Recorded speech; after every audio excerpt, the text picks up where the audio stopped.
Hello, good afternoon, and you're welcome to the Assembly right here on ABS Television. My name is Lady Blonde from very high places. Hope you're doing good wherever you are. And of course, you know, the Assembly is basically where we get to deliberate on matters that trended in Nigeria. And of course, I am the prettiest in the room, and never alone. I've got members of the Assembly with me. Do you mind introducing yourselves? Who would want to go first? Bro, Jama'a barka da sabuwa da koyo. Asalan is your boy Malangoro, all the way from Katsina Kankala Kalagwamo. Babana Malam, kuma ni dan Malam ne.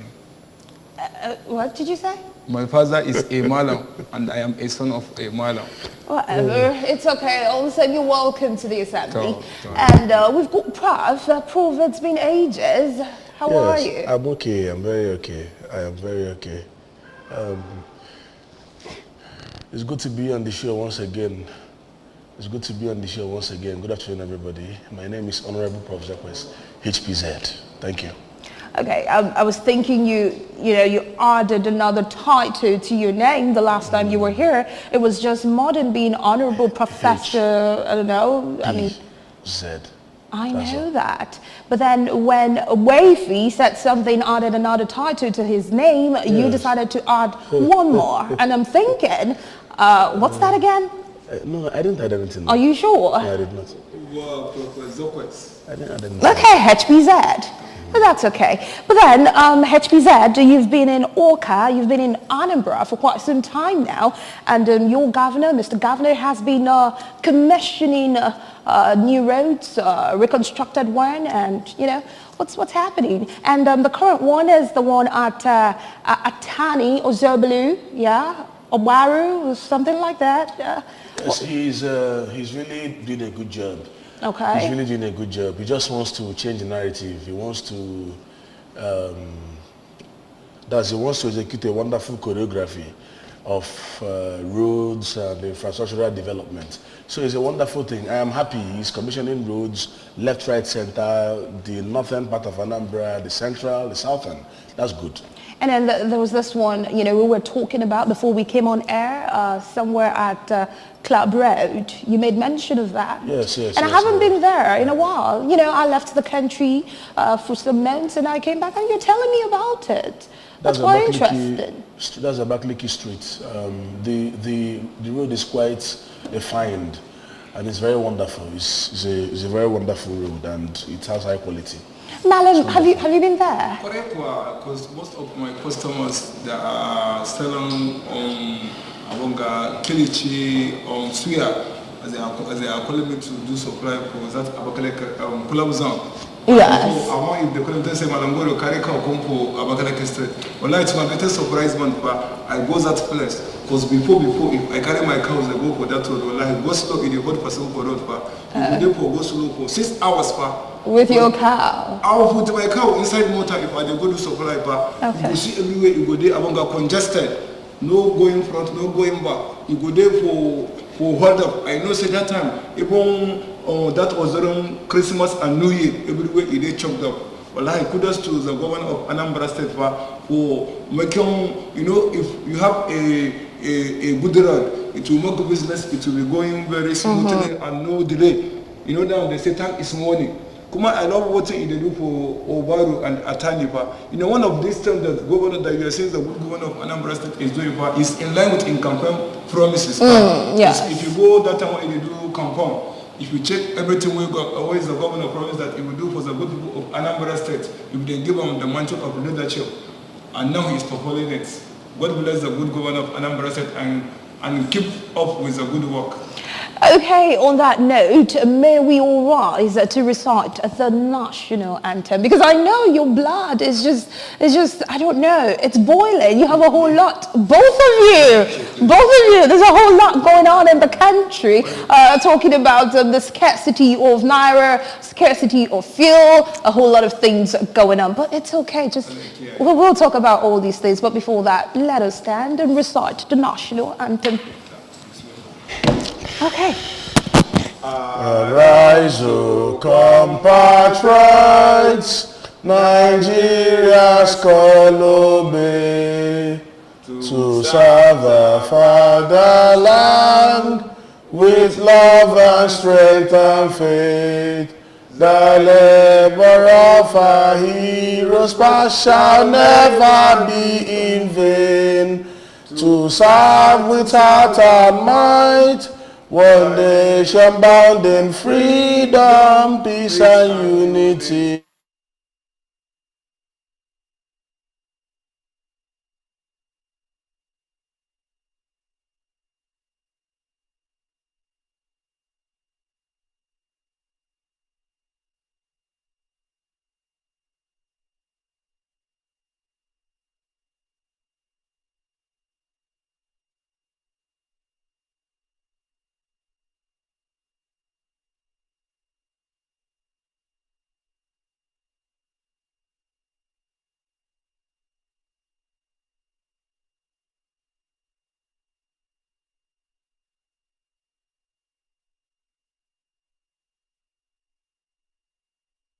Okay, welcome back. This is still the Assembly on ABS Television. We begin with the trending thing, which is scarcity over the new Naira note. In fact, it looks like it's no longer the new Naira note, it's the scarcity of the entire note. Now, members of the Assembly, you would recall that we talked about this last week, thinking that, well, we'll definitely be talking about something else. Unfortunately, it's going to be here for pretty long time. I just hope I'm wrong. I just hope I'm wrong. But then, you know, today is supposed to be the deadline for the use of the old Naira note. Now, the Supreme Court, there was a judgment halting that, saying, you know what, this deadline needs to be extended, right? So it's still in court currently, and which means the deadline isn't working. What are your thoughts on this? Because you go to banks, you see too many queue here and there, and then you go to POS operators and you want to collect 5,000 Naira and you have to pay extra 1,000. If you want to collect 10,000, you have to pay extra 2,000, making it 12,000. These are, you know, the things, challenges that Nigerians are facing. What are your thoughts on this, members of the Assembly? So, Prof, I know you have a lot to talk about. Let me chip on my own part. Okay. One thing about this, the new Naira scarcity is that even the old Naira notes, we don't even see.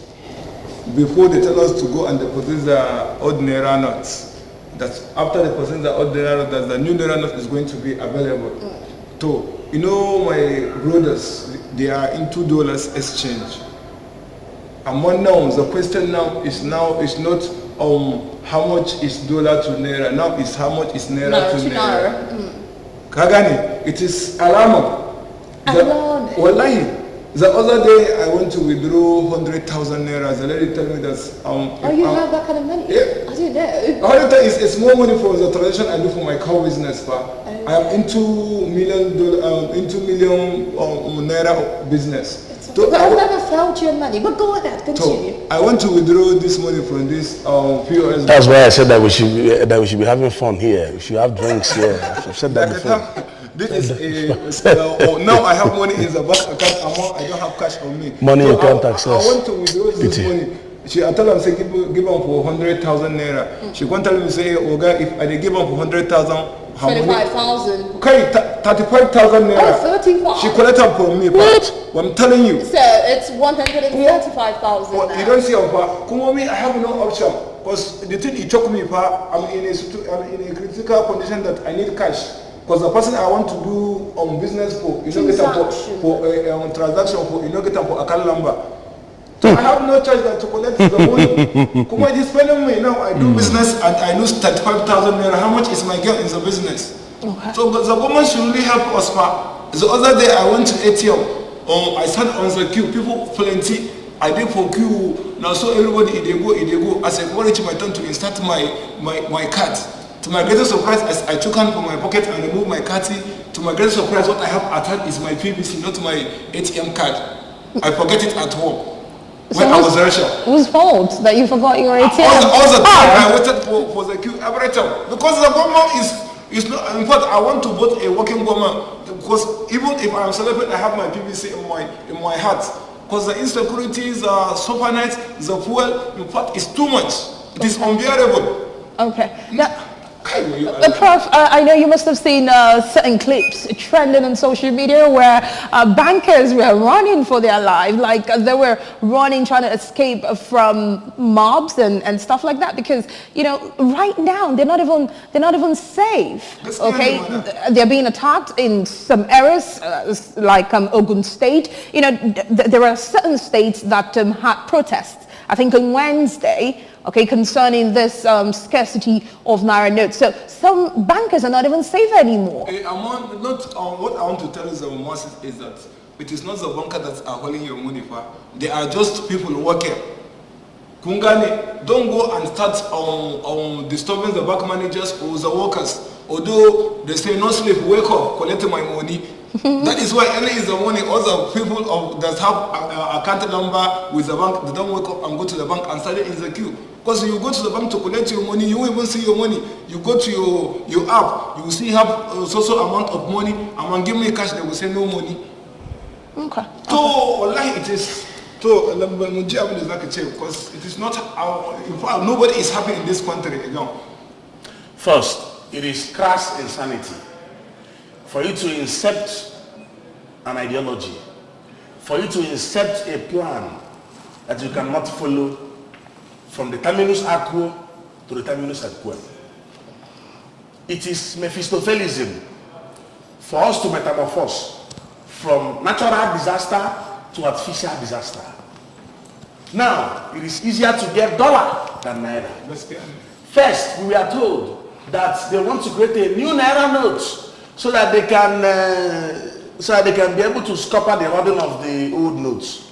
They said that 3.2 trillion naira was in Nigeria, that's within the 36 states of Nigeria, and 2.7 trillion naira were in people's homes, and about 500 billion was going around the country.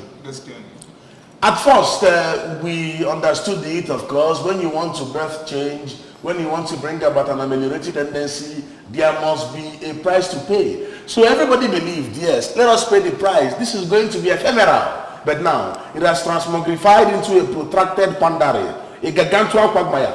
Now I ask myself the question. Old naira notes, nowhere to be found. New naira notes, nowhere to be found. In the Western world, in wonderful countries, developed countries, you don't see queue. You don't see queue when you want to withdraw from the ATM. You don't see lines there. People just go and withdraw.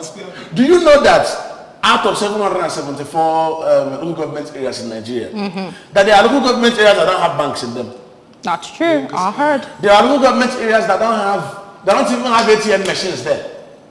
There are people who don't have bank accounts. That means you have just placed them in an imbroglio. You have placed them in a quagmire. You have placed them in a very pitiable state where they begin to wonder that what is going on. When your mentor has become your tormentor, you have no right but to run to your creator. Everybody is beginning to pray because it's a terrible situation. It is Mephistophelism. It is barbarism. It is cynicism. It is wickedness. It is cruelty for you to inflict this kind of pain on the masses. Okay. And then I begin to wonder: are we running a government of Machiavellianism? Is this a state of anarchy? Anarchy has started entering Nigeria. Anarchy. Okay, I want to bring our attention to something. Some are saying, though CBN has not come out to, address the situation or accept this claims that the redesign of Naira note and swapping is targeted at certain people because of this political season we're in order to curb vote buying. What are your thoughts on this? And someone saying, you know what, this is just a matter of time and... Yes. Then another thing I should have talked about is this POS charge something. Okay. It's not really the fault of the POS agents, that's one. Number two, we have heard a multiplicity of stories. We have heard plenty of stories, a congery of stories, I would say.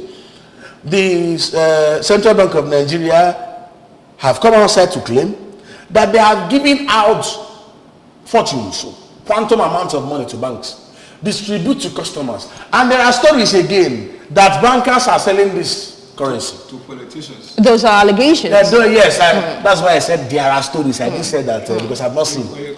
Now, the question becomes, why will you bring up a policy that you know you cannot follow up? Now, I have heard people ask this question, and I don't really want to write it off. You have been in power for 7 years and 8 months, 9 months. You didn't realize you're going to change the currency in all this long. And now that you want to exit, that you should be packing your things, and packing your things. You want to pack the people's souls. You want to pack the people's lives. You want to pack the people's joy. You want to pack their felicity and go with you. Insanity. But you know, I pointed out something which you've not addressed. I'm saying the fact that yes, people are suffering because of this new policy. People are suffering because of lack of the new Naira note. But the point is, like I said before, they've not come to, accept these claims. Now, one is the fact that, okay, the Naira note should be swapped. Kind of. This is to enable us not have anything called vote buying, right? Now, don't you think, yes, I'm not taking away the fact that Nigerians are suffering because of this, but it's just a matter of time. But let's look at it from the angle of vote buying. Right? Now, if you look at the situation right now, the people, politicians who are making this hell of noise are those who feel, okay, the old Naira note, I mean, we prepared so much for this and now you're telling us we cannot use the new Naira, we cannot use the old Naira notes. Don't you think CBN, they're doing a great job when it comes to this? Well, that's the reason why I said the last time I came here, 23rd of December or so, where I said that when you look at the tendency, when you look at the ameliorative tendencies that come from this change of Naira notes, redesign, okay. You see that is a good thing. It is only good when it is followed punctiliously, meticulously, and fastidiously. It becomes good. But this kind of unwarranted suffering, that is what I don't understand. It is not good. People are now beginning to say that it would have been better if you bring 1 million naira of the old note and deposit, they give you 1 million naira of the new note. People are beginning to say that. Now, you have told citizens at first that the limit for them in a day is 1 million naira. Before, right now, you have changed that it's 20,000 naira. I ask myself this question, yes.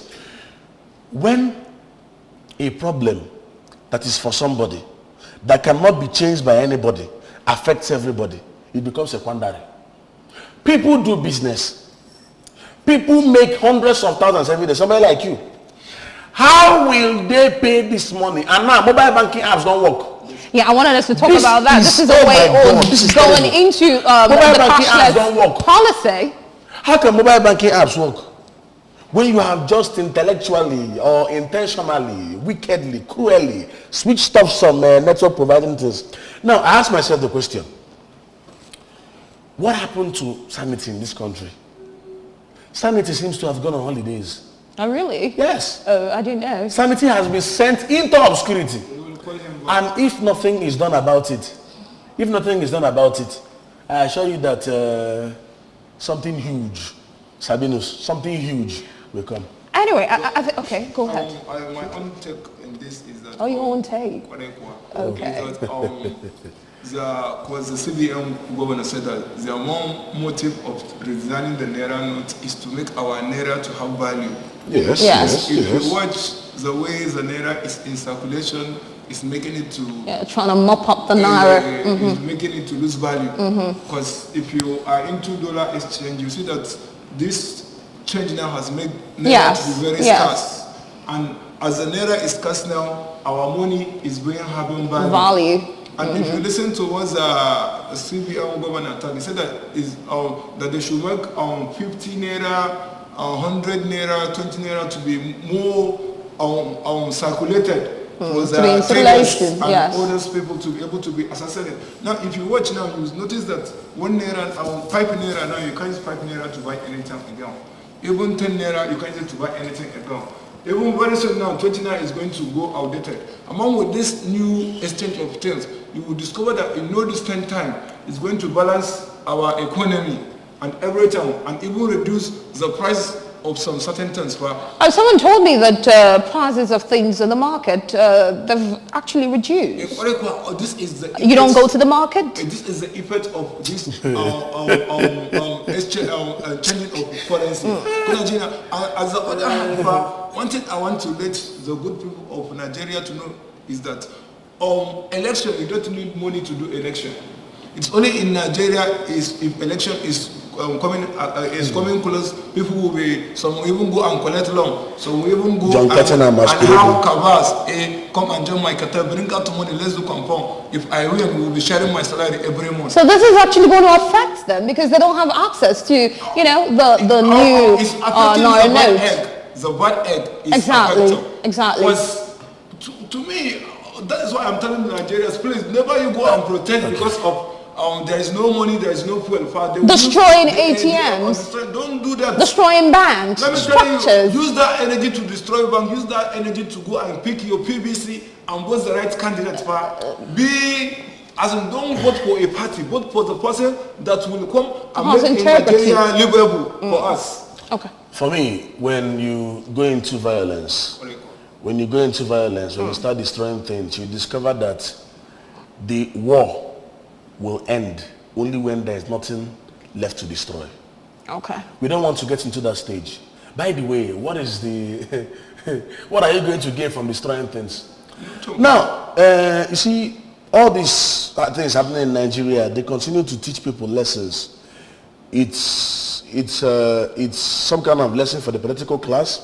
It's some kind of lesson for the citizens as well. That's true. Now, one thing we must take into consideration, something that is crystal, is that no matter the categorical imperatives you put in place, no matter the kind of panaceas, no matter the kind of catholicons you put in place, you can never extinguish completely the flames of corruption.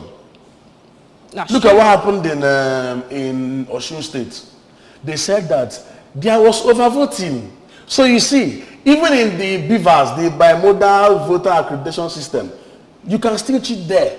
That is why it is said that change is everybody's business. You, in the particular place where you're working, must bring change.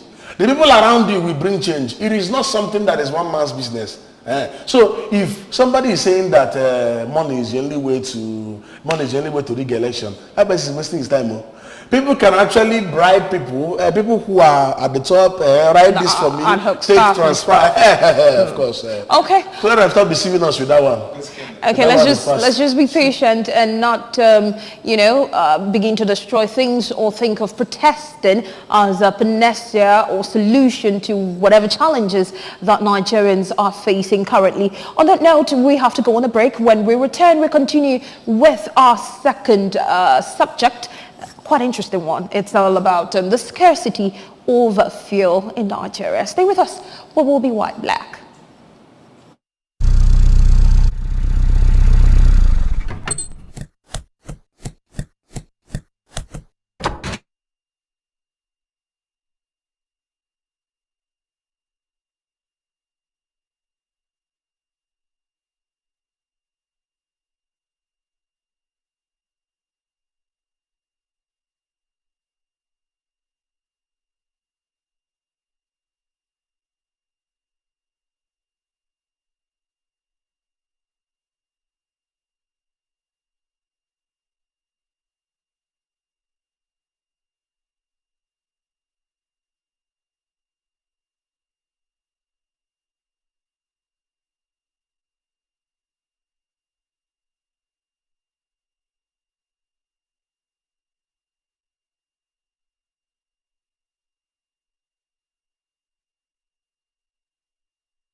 Welcome back. This is still the Assembly on ABS television. So members of the Assembly, you've been, I'm not going to say you've been in the country, you've been in Anambra for quite some time now, and you can experience the scarcity of fuel at this critical time. What are your thoughts on this? The election is just a matter of weeks from now, 25th, we'll be experiencing the presidential election, and here we are talking about scarcity.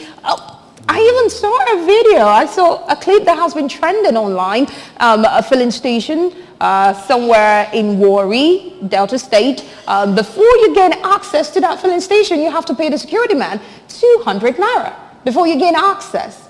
What are your thoughts on this? Corruption everywhere. What are your thoughts? People taking advantage of every single situation. My take on this is that it is a kind of, it is shameful for we the giant of Africa, the oil producing country, that if you are mentioning in the world the countries that are part of oil producing country, if you didn't mention Nigeria, you have not started. And we are facing this kind of fuel challenges in Nigeria. It is to me, so it is funny because we are bigger than these challenges that we are facing.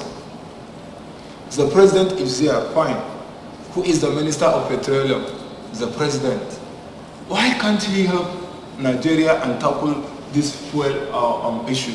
Why must it be every year we were talking fuel? Does that mean that Nigeria will not have money to have our own refinery? Why must we be suffering like this for? That is why we are talking. Your country has got refineries, but the question is, are those refineries functioning? So something that is not functioning is just like totally it is not available. Exactly. Yeah, exactly. Or just like, okay, for example, it's just like you carry a dead man, you put a dead man in a motor, expect him to drive the motor. How will he drive the motor?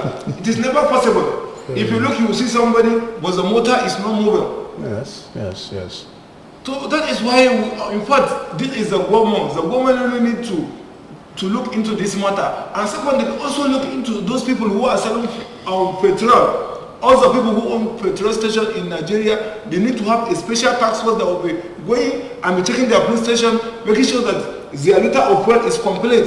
And there are some people, NMPC are putting their selling fuel, the normal price that they are selling. Among the individuals are the one doing this or adding money in fuel. Because as of last week, I bought 1 liter of fuel, 500 naira per, in a gas station here in Nigeria. Well, for me, just like you said, let me fine tune it for you. See, the fuel scarcity, petrol scarcity, particularly in Nigeria, is man-made. It's totally artificial. It's purely man-made. I don't know why a country like Nigeria, a nation like Nigeria, one of the greatest oil-producing countries in the world, can be experiencing this kind of nonsensical and unprintable issue. Now, plenty of questions arise. Where is the sanity?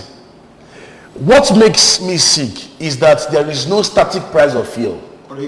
600 here, 400 there, 500 450 there. Just like the discrepancy in the value of naira to dollar. 800 there, 900 there, 500 there. But on Google, it is still 449 naira. Now, you ask yourself the questions. What is going on? Could it be from the government? Could it be that the citizens on their own are playing a mambi-pambiku game? They are playing a hanky-panky game. Could it be that they are playing a fast one? You see, what I notice, let me tell you categorically what I notice. There are 6 geopolitical zones in Nigeria. Southeast particularly is the place, the headquarters of artificial fuel scarcity is here. Because most times, towards December period, you start seeing the price of fuel going up, 250, 300, 350, 400. And then when you check the price of petrol, you will see that it is still 186 naira. Now, where is law and order? Where are the people who are supposed to enforce law and order? Where are they? Have they gone on holidays? Are they stupefying? Are they, oh my God, this is very terrible. Because there should be serious punishment for any person caught hoarding this petrol. Because I think it is just a game. It is just a game. There's nothing like scarcity of fuel in Nigeria. The headline should be artificial. Man-made scarcity of fuel, man's barbarism to man, man's wickedness to man. Why do you think That this is it. official? Of course it's official. Why do you It think is this a is game. official? A game for Yes. what? Is it for the election to be postponed making or Whatever making it more is. money or Whatever what it is. exactly? Whatever it is that their plan is, I don't really want to know. I have never heard somebody who is in the north complain of this. I have a lot of friends in the north. Have you ever heard any person from the north saying this? Even some part of the north we are suffering, like Sokoto, Awonga, But see.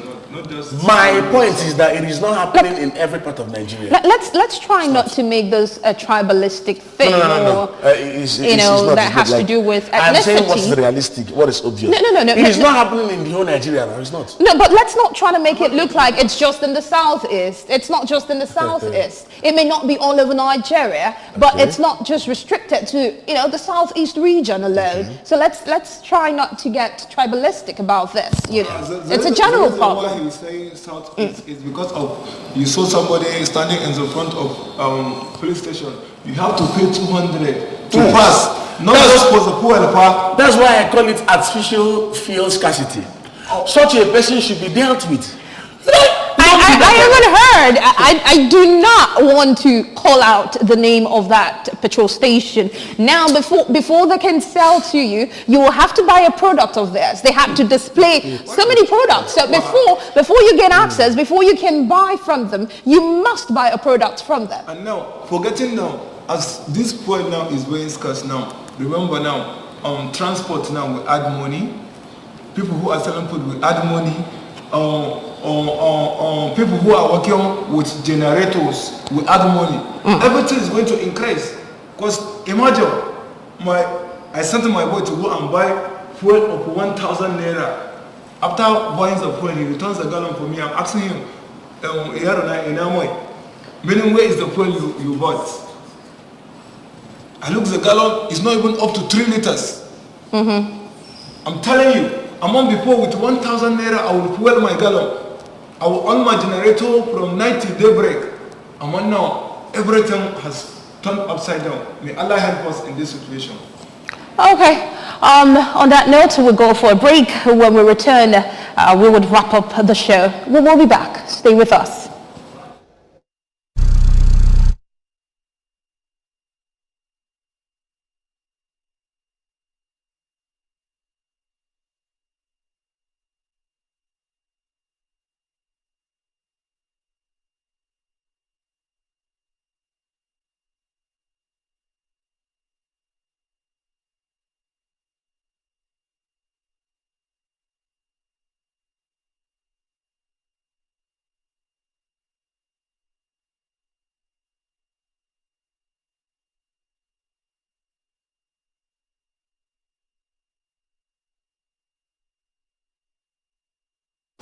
Welcome back. This is still the Assembly. So our final discussion is based on a trending video. I expect the producer to please air that clip. Now, it's about a mother cussing her daughter for not informing her about her wedding.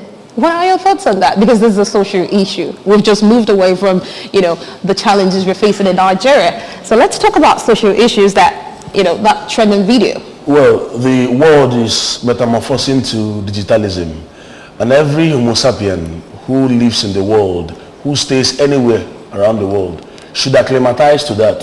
That is why there is competition and adaptation among the characteristics of every man. You curse somebody for getting married without your consent. Now, I ask myself the question, I always question myself in matters like this. Who is getting married? The person in question. Who stays with the person that she's going to get married to? The person in question. Yes, we must be obedient to our parents. Yes, we all know. But sometimes we must reason before we act. We must understand the consequences of what we are doing before we act. We must. And we must understand that whatever we are doing, nobody can live our lives for us. We must live the life we love and love the life we live. Thank you. Prof Dakata, you are misunderstanding the whole thing. Yeah. Okay, make me understand. Her comment is that yes, her daughter in question, she is the one that trains the daughter from primary school to the university or tertiary level. Till she will become a woman she is today. For one day, she never do her bad. She never do anything to hurt her feelings.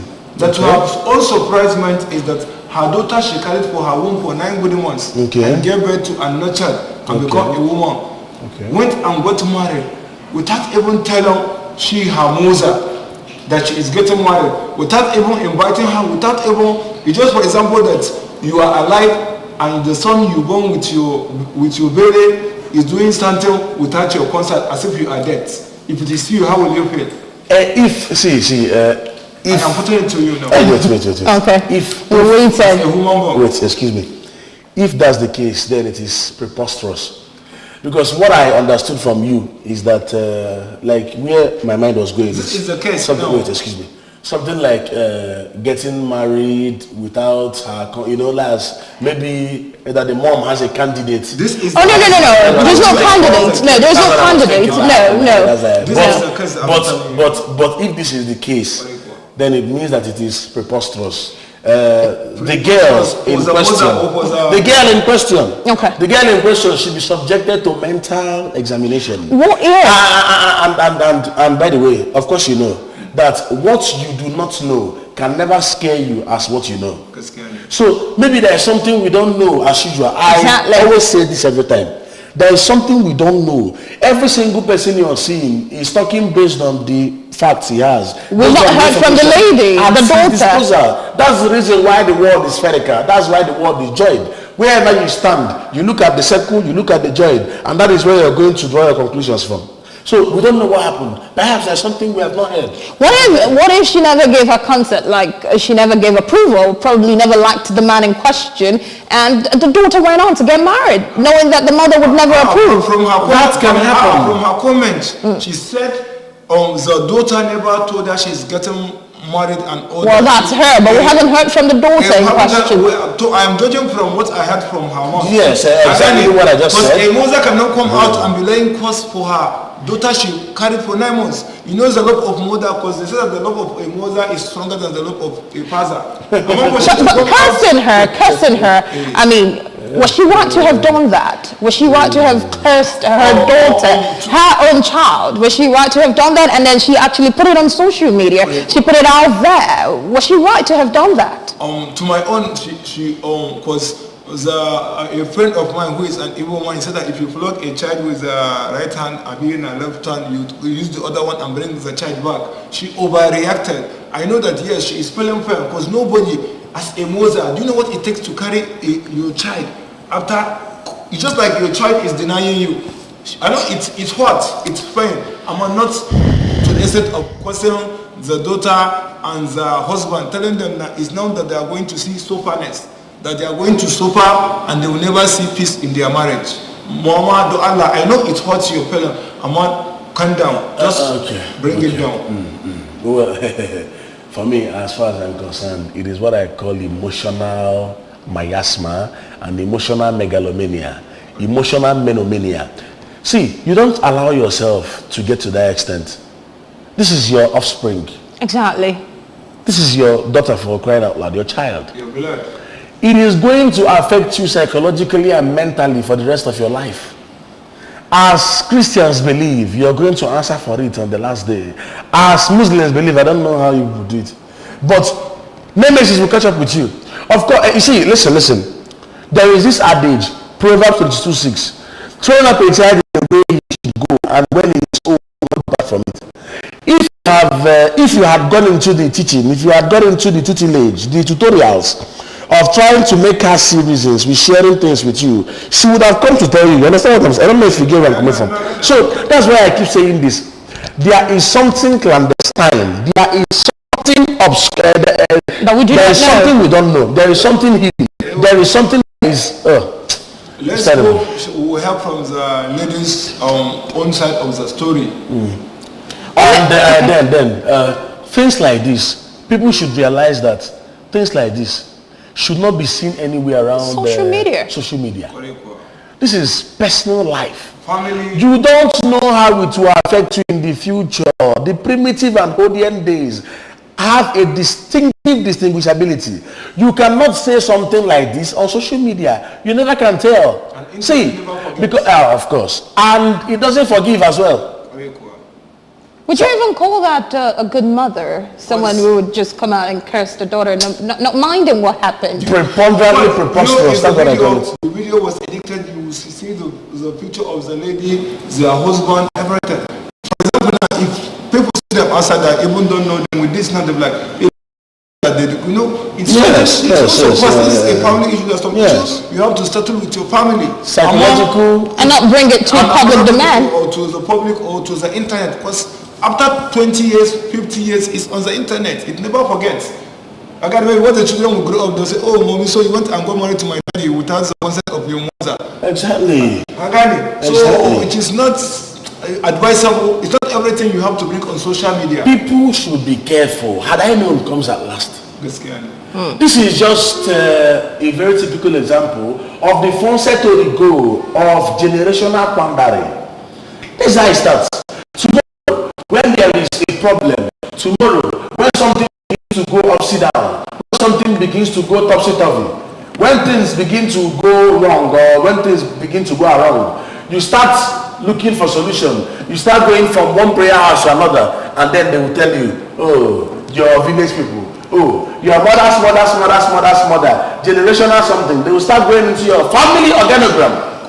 By then, the person who has committed this thing, the person who led the curse, the person who went into this Mephistophelian and emotional representation would have been pushed, would have been dead. That's true. Then you go into the laborious stars, you go into the strenuous stars, the fatiguing and arduous journey of going to a person's grave to pray and ask for mercy. I tell you something, a stain from that thing, any stain that comes from there, any ounce or any kind of modicum of problem that comes from that thing can never be cleansed completely. It's always good for the hand that has brought to take. Whenever you send somebody to go and take what you have done or to go and repeat what you have done, that person can never do it exactly the way you did it. People should be very careful. All right, on that note, this is where we wrap up our plenary with you, dear viewer. We just have to be careful. Yes, probably she was hurt or something, but then her reaction, yes. People can get emotional. So we should be able to control our emotions. Exactly. And secondly, you know, this our tongue is one of the smallest things we have. It can give life, it can take life. This tongue. Oh, tongue. Oh, okay. It can take life. So that's why if you are there, in fact, I've realized, I've grown in my life that if I'm having conversation with anybody, be you who, I am mindful of what I say. Your tongue. There's something you will say to me, I will get upset, but I will say, instead of me to reply this one, I should usually close my mouth and stand up and comment. What is that, mama? What's that, mama? You said, what's that? Bakada means in case. Okay, in case of necessity. All right. Thank you so much. I can tell people should bridle their tongues. Okay. Because you will regret it. I have seen the word silence. I have seen silence solve so many problems. So many pages are better left closed. All right. Thank you so much. There's a perfect place to leave this conversation. This is the Assembly, and thank you so much, dear viewer, for taking out time to listen and watch us. We'll definitely come back next week, Friday, for another plenary or session with you. My name is Lady Blonde from very, very, very, very high places. We'll see you next week. A very big thank you to members of the Assembly. Bye. See you next week, Friday. Enjoy the rest of your weekend.